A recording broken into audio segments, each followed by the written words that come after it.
Krishna ekadasyamo maya parana rupane.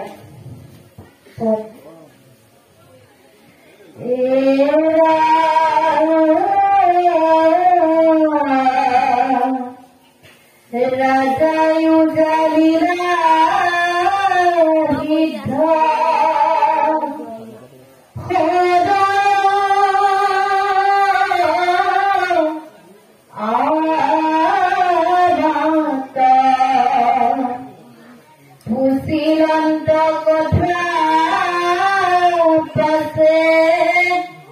Kori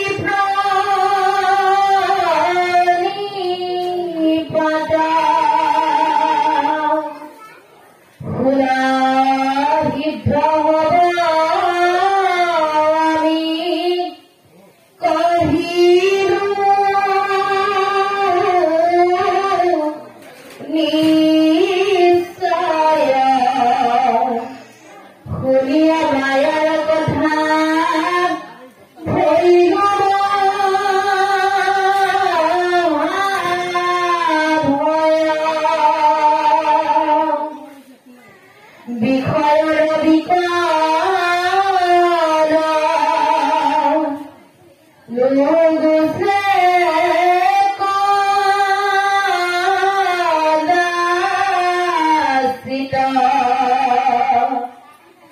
राति दिन गृह कुटुंब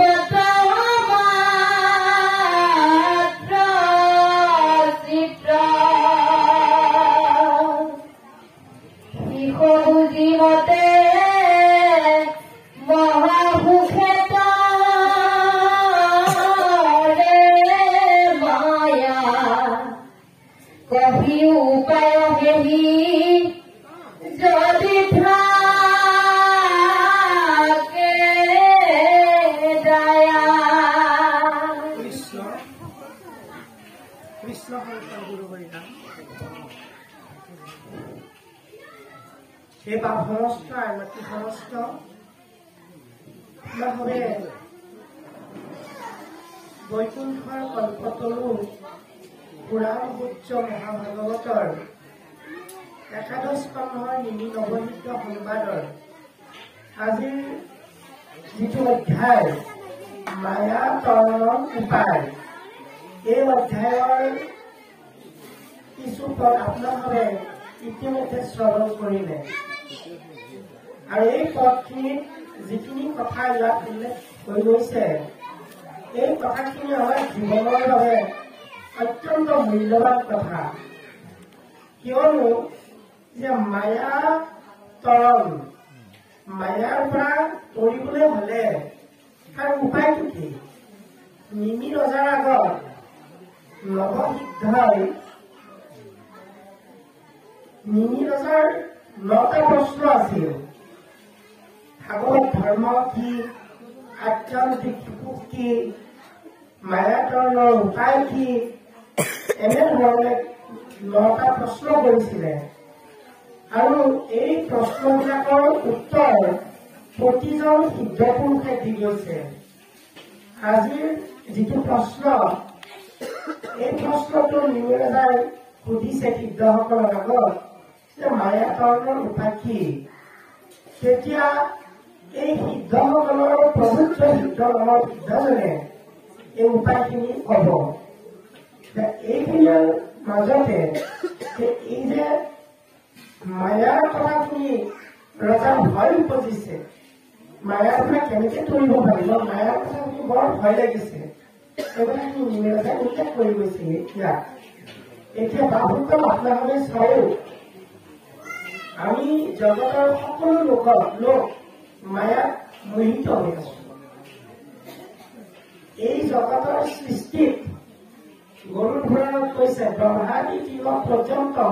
ভূতক নাম চতুৰ্বিধম চৰাচৰম নিদম বিশ্বম প্ৰযুক্তম জ্যেষ্ঠ মায়া আৰু মহাপুৰুষ মাধৱ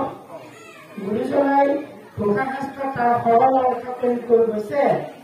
ব্ৰহ্মা আদি কৰি জীৱজগত ৰাম ৰাম ৰাম ৰাম ৰাম মায়া মজ্জা মাজে আচয় গুণতি যায় তুমি চৈতন্য সনাতন ৰাম ৰাম ৰাম ৰাম ৰাম আমি অচেতন নিয়োগ নাথাকি নাই আৰু ব্ৰহ্মাকে আদি কৰি সকলো জীৱ মায়াত মোহিত হৈ আছো আৰু গতিকে এই মায়াত মোহিত আমি সকলো লোক এই মায়াৰ পৰা আমি পঢ়িবলৈ হলে কি উপায় কৰিব পাৰো আৰু সকলোৱে মায়াৰ পৰা তৰিব লাগিব এতিয়া এই মায়াৰ পৰা যে তৰিব লাগিব মায়া মানে কি মা মানে প্ৰাপ্তি প্ৰিয় মানে অপ্ৰাপ্তি পোৱা আৰু নোপোৱা সঁচা আৰু মিছা এইটো হৈছে মায়া মায়াই সঁচাক মানে মিছা দেখুৱাব আৰু মিছাক সঁচা দেখুৱাব সেইকাৰণে চতুশ্লোকী ভাগৱত প্ৰণাম কৰোঁতে শ্ৰীনাৰায়ণে ব্ৰহ্মা দ্বিতীয় শ্লোকত কৈছিলে ঋতে অৰ্থমুজত প্ৰত্যেক ন প্ৰত্যেক চাত্মনি তাত বিদ্যাত মনন্ময়া যথা বাসু যথা কামো এই অবস্তু দেখা বস্তু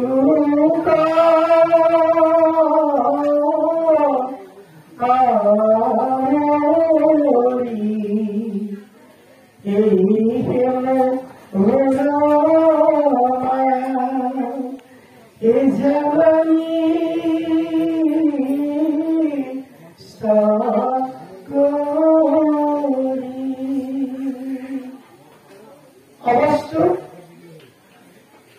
আৱৰি ৰাখি বস্তু দেখাৰ বস্তু সময় বস্তু সত্য তত্ত্বটো আৱৰণ দি অবস্তুক আৱৰণ খুলি দেখুৱাইছে অৰ্থাৎ আমাৰ যিটো আত্মতত্ত্ব আত্মা ঈশ্বৰক মায়াই এই মায়াৰ আৱৰণে তাক নেদেখা কৰি ৰাখি থৈ দিছে যাৰ কাৰণে আমি ঈশ্বৰক ভাবিব নোৱাৰো বুজিব নোৱাৰো তেনে সঁচাটো লুকুৱাই থোৱা আৰু মিছাটো দেখুৱাই থোৱা এইটো হৈছে ভগৱন্তৰ মায়া ভগৱন্তৰ মায়াত দুটা বস্তুৰ কথা কৈছে নাথাকিত যেন দেখো চন্দ্ৰ থাকিতে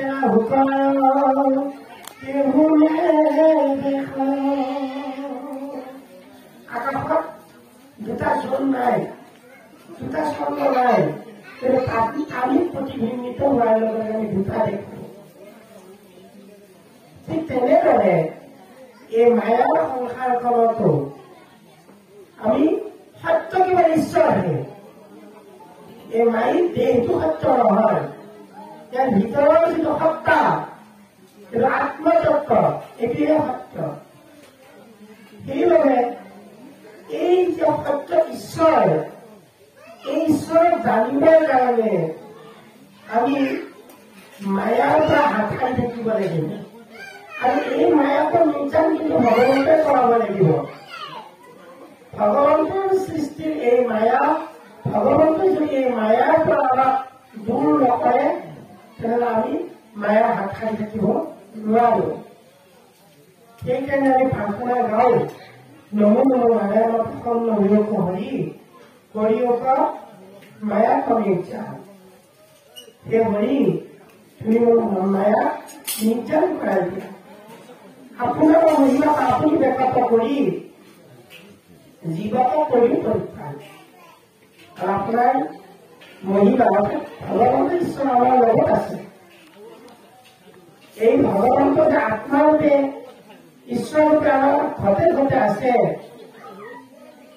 এই ঈশ্বৰৰ মহিমা ঈশ্বৰেই ব্যক্ত কৰি দিব লাগিব আৰু জীৱক উদ্ধাৰ কৰিব লাগিব জীৱই বহু জনিত চৰণ গ্ৰহণ কৰি আহিছে কোটি কোটি অৰ্থাৎ 84 লক্ষ জনিত আয়াজাত কৰি আহিছে জীৱন সেইকাৰণে গুৰুজনে আমাক কৈছে কত তপসাই নৰতম পাই ভকতি বিনাই ব্যৰ্থে আহি যায় বহু তপস্যাৰ ফলত সাধনাৰ ফলত আমি মানুহ জীৱন পাইছো গতিকে আমাৰ পদত কৈছে ৰাজায়ো জানিলে সিদ্ধ হবলৈ আমাৰ পুচিৰন্ত কথা আছে কৰি প্ৰণিপাত সিদ্ধসকলে প্ৰতিটো প্ৰশ্নৰ সুন্দৰ সংশয় চেক কৰি গৈছে ৩০০০টা প্ৰশ্নৰ প্ৰতিটো প্ৰশ্নৰ সংশয় সুন্দৰকৈ চেক কৰি গৈছে সেইকাৰণে ৰজাই প্ৰণিপাত জনাই কৈছে শুনা সিদ্ধ হব আমি কহিলো নিশ্চয় শুনিয়া মায়াৰ কথা শুনিলো নহয় হয় সেই সিদ্ধ হব মই নিশ্চয়কৈ কৈছো এই যে মায়াৰ বিষয়ে এই মায়াৰ কথা শুনি মহা ভয় কৰিছে বিষয়ৰ বিষয় নুবুজে কথা আছিল বিষয়ৰ বিকল অৰ্থাৎ বিষয়ে আমাক অনবৰতে ধৰি থাকে বিষয় চিন্তাই আমাক সকলোকে অনবৰতে আকৰ্ষণ কৰি থাকে গতিকে এই বিষয়ৰ চিন্তাবিলাক আমি কেতিয়াও এৰিব নোৱাৰো সেইকাৰণে ৰাত্ৰি দিনে গৃহ কুটুম্বত মাত্ৰ চিত্ত আমি দিনে ৰাতিয়ে কেৱল গৃহ ঘৰখন কেনেকে ভাল কৰিব পাৰি ঘৰখন কেনেকে ভালকে বনাব পাৰি অন্যতকে কেনেকে ভালকে সুখত সুন্দৰকে ঘৰত বসবাস কৰি চলিব পাৰি এই কথাটো অহৰহ চিন্তা কৰি কৰি আমি কেৱল বিষয় সুখত আবদ্ধ হৈ গৈছো বৈষয়িক সুখ বাসনাত আমি নিমজ্জিত হৈ গৈছো সেইকাৰণে ৰাতিলে গৃহ কুটুম্বকৰৰ প্ৰচিদ্ধ এই গৃহখনতে কুটুম্বৰ চিন্তা কৰি আমি কুটুম্ববিলাক কি অকল আমাৰ মামা পেহী জেঠা জেঠী কুটুম্ব নহয় আমাৰ ভাগৱত পাঠৰ ঠিক দৃষ্টিৰে আমাৰ দেহতো কিছুমান কুটুম্ব আছে এই কুটুম্ববিলাকত আমি বেছি আল পইচা ধৰি থাকোঁতে এই কুটুম্ববিলাকৰ দিনটো আমাক নাৰাখে সেইবিলাকৰ দিনাখন আমাৰ পৰিৱেশে এৰা দি গুচি যাব বয়স হোৱাৰ লগে লগে চকু এৰা দিবৰ কাৰণে চেষ্টা কৰিব কৰ্মৰ মানে স্বৰৰ শক্তি হ্ৰাস কৰিব ঠিক চাহবিলাক ফটৰা ফটৰি হ'ব এইবিলাকৰ কাৰণে কিন্তু আমি দেহটোৰ কাৰণে বৈষয়িক সুখৰ কাৰণে ভৌতিক সুখৰ কাৰণে আমি কুটুম্বৰ চিন্তা কৰি থাকিলো গতিকে আমি এইবিলাকৰ পৰা হাত সাৰি কেনেকে মায়াৰ পৰা কৰিব পাৰো এই বিষয়ে সেই সিদ্ধ বুলি হ'ব আমাক ক'ব লাগে এই কথাখিনি মিলি ৰজাই সিদ্ধসকলৰ আগত উল্লেখ কৰিছে আৰু পঢ়ক আৰু কৃষ্ণ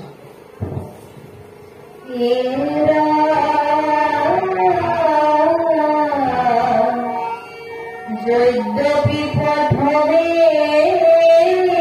পাইরা তরণ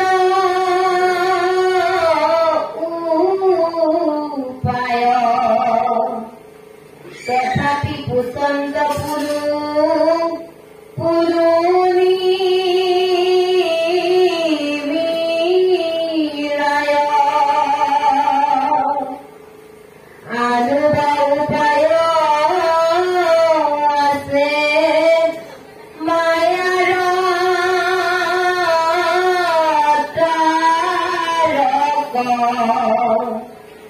তাক জানিবাক লাগি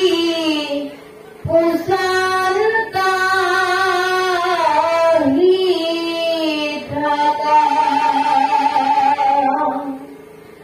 অনেক প্রবন্ধে হৃদ্ধে মনে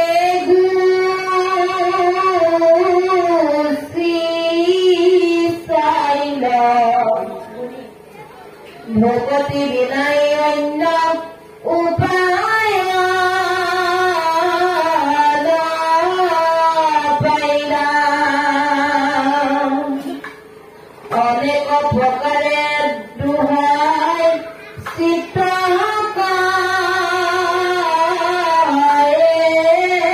কান্ত দিলে রাজক পাশে প্রভু